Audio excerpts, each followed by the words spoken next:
On va essayer de montrer comment ça marche une lampe de néon ici, toute simple,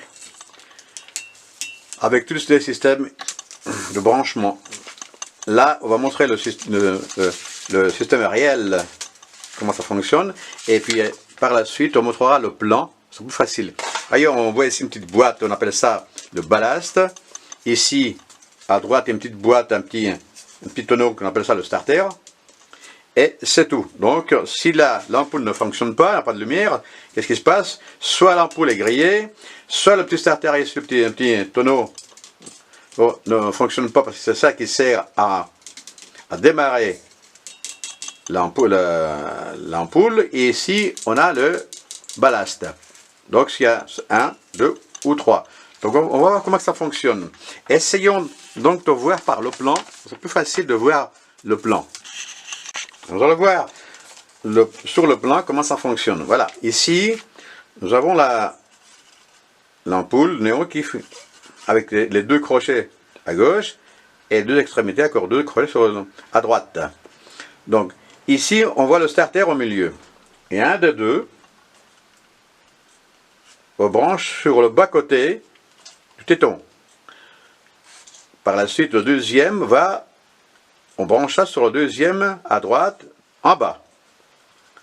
Le deuxième à haut, il part et il vient se brancher sur le ballast et un des deux.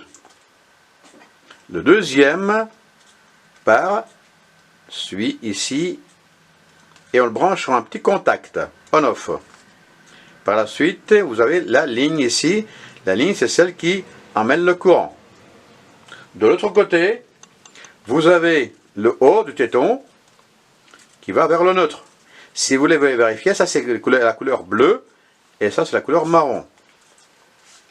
On contrôle ça, il suffit de prendre un tournevis et un tournevis spécial on appelle ça un tournevis d'électricité, c'est un spécial avec une petite ampoule, on met ça et ça, on le branche, on touche et ça s'allume. Et ici, il y a une ampoule, ça s'allume, donc c'est ce fil qui amène le courant. Donc, on répète,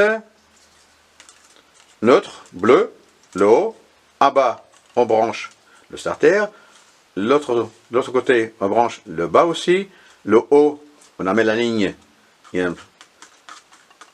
ici, on branche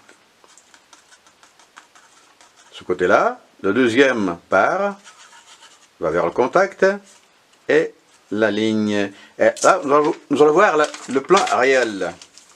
Voilà, le ballast.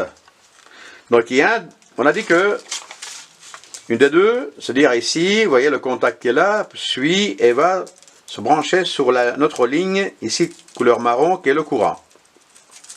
Le deuxième bleu, ici, c'est le nôtre, qui part, qui va se brancher sur le deuxième, c'est-à-dire ici, on avait dit sur le plan, là. Le deuxième fil part du bas et il va trouver quoi? Il va trouver le starter. Hop. Voilà, ici. Le starter qui est là, donc je répète.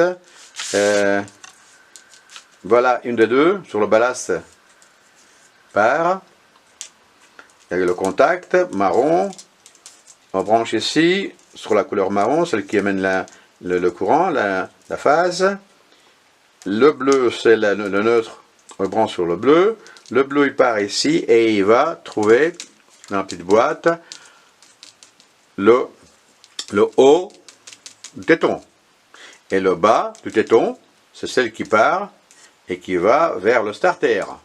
De l'autre côté, on a vu sur le plan que c'était ici, c'était le starter. Le bas, c'était celle qui partait, qui allait sur le deuxième téton à droite et qui part, qui revient ici. Et là, j'ai pris un petit contact de rien, c'est tout simple. On coupe le fil ici au milieu. Dans le côté gauche, on le branche ici à bas, et l'autre partie à droite. Et nous allons voir si ça marche. Donc on branche. On fait attention au départ, on ne pas se fait toucher et on appuie sur on. On s'allume. Contact, on arrête, voilà, c'est tout.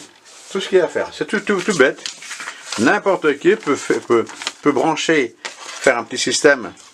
Et parfois, il suffit de contrôler ce petit boîtier de starter qui ne marche pas. Ah, c'est pas la peine de tout jeter. Hein. Ça fait des économies. On peut faire une installation partout où on veut, toute simple. Et ça nous fait des économies. Voilà.